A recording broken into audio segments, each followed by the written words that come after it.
তোমার হাসি ক্ষুদিরামের হাসি। दिल दिल से कभी जुदा नहीं होता, दिल दिल से कभी जुदा नहीं होता, दिल हर किसी पर फिदा नहीं होता, दिल दिल से कभी जुदा नहीं होता, दिल हर किसी पर फिदा नहीं होता। प्यार से अच्छा तो दोस्ती का रिश्ता है, प्यार से अच्छा तो दोस्ती का रिश्ता है, क्योंकि दोस्त कभी बेवफा नहीं होता। क्या बात है, क्या बात है। তোমার দোস্ত বেওয়াফা কিরকম, তো লোক ভালো না তাহলে, হ্যাঁ কি ঠিক আছে। তা সেই ফরমাইশি গজল পরিবেশন করে শোনাবো। কবি ছন্দের মাধ্যমে লিখছে, দেখুন। আদমের কদম ধরে হাওয়া মা কেঁদে পড়ে, ওনার জন্য শায়রি বলেছি, একদম দিল খুলে সাউন্ড দিচ্ছি, তাহলে তোমার জন্য আরো 4-5টা বানাতে হবে। হ্যাঁ, আদমের কদম ধরে হাওয়া মা কেঁদে পড়ে, আদমের কদম ধরে হাওয়া মা কেঁদে পড়ে, গন্ধম খেয়েছি বলে দিল খোদা জুদা করে, আদমের কদম ধরে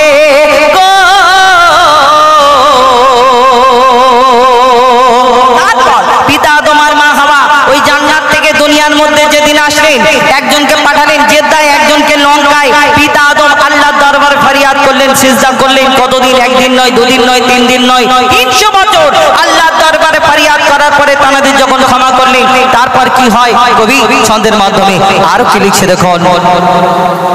মোরা দুজনাতে যখন ছিলাম জান্নাতে, শয়তান ধোঁকা দিয়ে বনে গন্ধম খেতে, শয়তান ধোঁকা দিয়ে বনে গন্ধম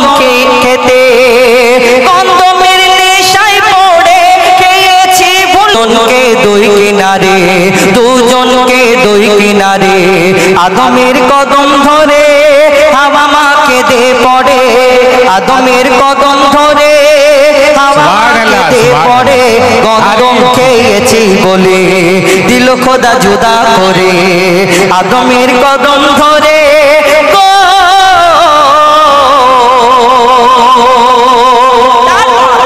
আদম 300 বছর সিজদা করলেন, ইয়া আল্লাহ ক্ষমা করে দিন। আল্লাহ ক্ষমা করলেন না, তারপরে সিজদা থেকে উঠলেন, আরশে মহল্লায় যে নাম লেখা ছিল সেই নামের ওসিলাতে আল্লাহ পাক রব্বুল আলামিন মানুষ যারা এই দুনিয়াতে আমরা জন্ম নিয়ে এসেছি, তাদের প্রত্যেক মানুষের একটা জন্মদাতা পিতা মাতা আছে। আর আমরা যখন এই দুনিয়াতে আস্তে আস্তে বড় হই, বড় হওয়ার পরে আমাদের একটা আব্বাজি আম্মাজি বাড়ে, মানে শ্বশুর শাশুড়ি, আমাদের একটা নিজস্ব জন্মদাতা বাপ মা, আর একটা শ্বশুর শাশুড়ি, স্ত্রীর পিতা মাতা, আমাদের টোটাল 4টে বাপ মা আমরা দুনিয়াতে জানি। কিন্তু যারা মুসলমান ঘরে জন্ম নিয়েছে, প্রত্যেক মুসলমানের আরো একটা পিতা মাতা আছে। আমরা পিতা আদমকে পিতা বলি আর মা হাওয়াকে মা বলি, কিন্তু কেন তাদের পিতা মাতা বলি? আমাদের জন্ম দিয়েছেন পিতা আদম আর মা হাওয়া না, দুধ পান করিয়েছেন না, লালন পালন করেছেন না, কিন্তু তাদের আমরা পিতা মাতা বলি। কেন বলি? শেষ কথায় কবির মনের ফরিয়াদ আরো কি লিখছে, দেখুন।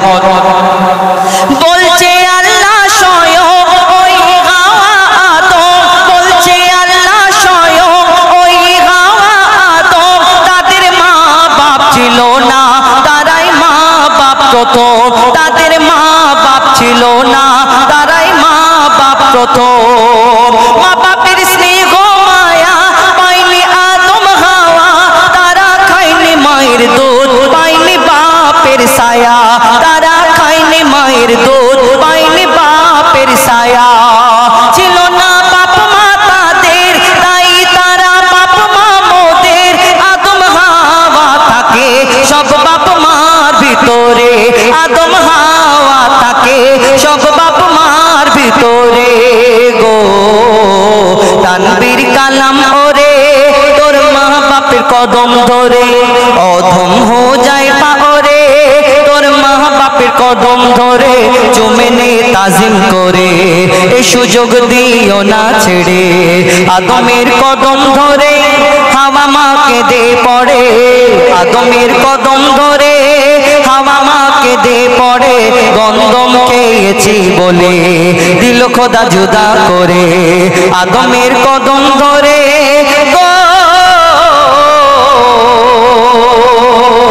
আদমের কদম ধরে, আদমের কদম ধরে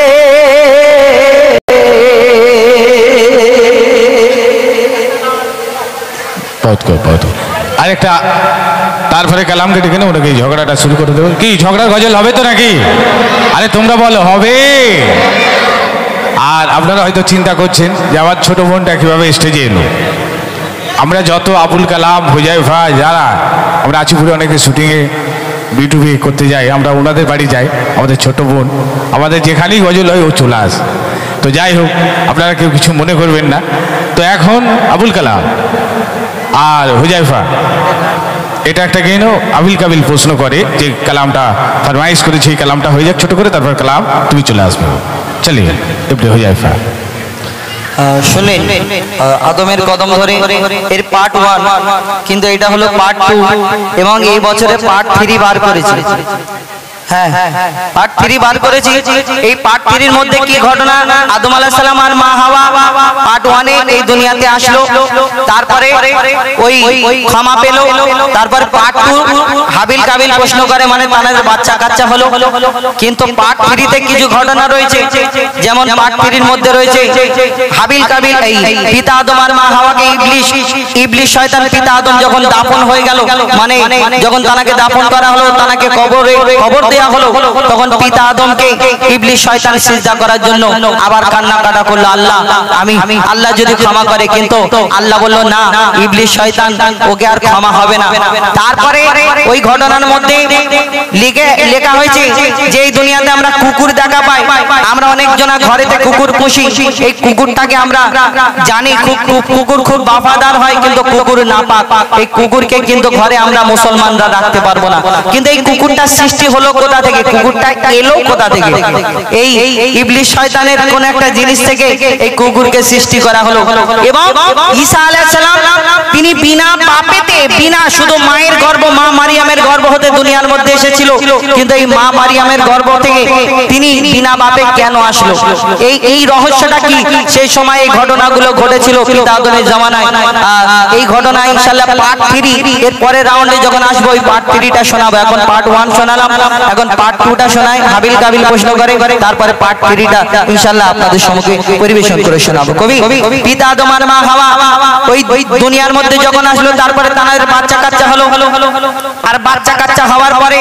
এই দুনিয়াতে তাদের ওই দুই সন্তান হাবিল কাবিল আমরা একটা কথা চিন্তা ভাবনা করি এই দুনিয়াতে আমাদের বিয়ে শাদী কার সঙ্গে হয় আমার নিজের ভাইয়ের সঙ্গে নিজের বোনের সঙ্গে এই দুনিয়াতে হয় না আমাদের বিয়ে হয় আমার মানে আমাদের বাচ্চা কাচ্চা এবং কার সঙ্গে বিয়ে হবে অন্য জনের কোন ছেলে বা মেয়ে তাদের সঙ্গে বিয়ে হবে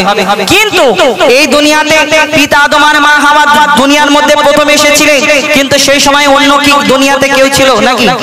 কেউ ছিল না এই দুনিয়াতে মা হাওয়া আর পিতা আদম দুনিয়াতে আসলো আর ইবলিস শয়তান এসেছিল কিন্তু ইবলিস শয়তানের সঙ্গে কি রিশতা রাখবে না পিতা আদম আর মা হাওয়া তাদের বাচ্চা কাচ্চা হলো এই দুনিয়াতে কেমন জোড়া জোড়া বাচ্চা একটা ছেলে একটা মেয়ে এবং সেই হাবিল কাবিল প্রশ্ন করে একটু আগের ঘটনা শুনলেন এবং তাদের সেই সময় জোড়া জোড়া বাচ্চা হতো এই তোর ভাই বোনের বিয়ে ছিল তারপর একটা নবীর যুগ থেকে আবার চেঞ্জ হয়ে গেল এই দুনিয়াতে সেই হাবিল কাবিল প্রশ্ন করে বলো তোমরা আমাদের বাপ মা তোমরা আমাদের জন্ম দিয়েছো কিন্তু তোমাদের বাপ মাকে আমাদের দাদা দাদি নানা নানি কে কোথায় তারা কি বলবে কি উত্তর দেবে কিন্তু পিতা আদম আর মা হাওয়া তাদের তো বাপ মা নেই কি উত্তর দেবে কবি ছন্দের মাধ্যমে আরো কি লিখছে দেখো ইরশাদ ইরশাদ হাবিল কাবিল প্রশ্ন করে হাওয়া আদমকে সুবহানাল্লাহ তোমরা মোদের বাপ মা তোমাদের মা বাপকে হাবিল কাবিল প্রশ্ন করে হাওয়া আদমকে তোমরা মোদের বাপ মা তোমাদের মা বাপকে বলো গো মোদের বলো কি তাদের নাম ছিল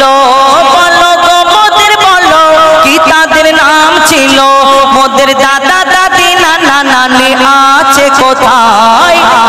শুনে আদম হাওয়া হলো অবাক গো হাবিল কাবিলকে তারা কি দেবে জবাব গো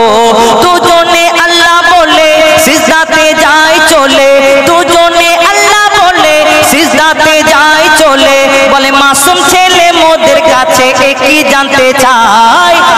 কাবিল প্রশ্ন করে হাওয়া আদমকে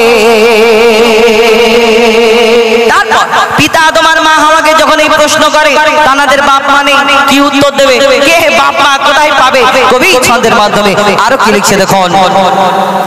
ওই বলছে আদম শোন তোরা শোন, ওই বলছে আদম শোন তোরা শোন, মানব জাতির মাঝে সৃষ্টি আমি প্রথম,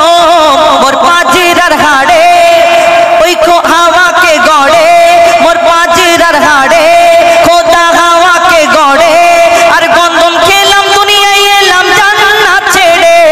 মোদের কেউ জন্ম দেয়নি মোর মায়েরই দুধ খাইনি, মোদের কেউ জন্ম দেয়নি মোর মায়েরই দুধ খাইনি, পাইনি মোরা মা বাপের ভালোবাসা,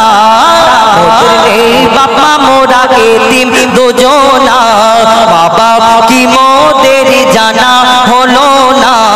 দুজনে এতিম মিসকিন নেই মোদের মা বাপের ঋণ, দুজনে এতিম মিসকিন নেই মোদের মা বাপের ঋণ, তাই মানব জাতির পিতা মাতা মোরা দুজনা, আবিল কাবিল প্রশ্ন করে হাওয়া আদমকে, তারপর এই দুনিয়াতে পিতা আদম আর মা হাওয়া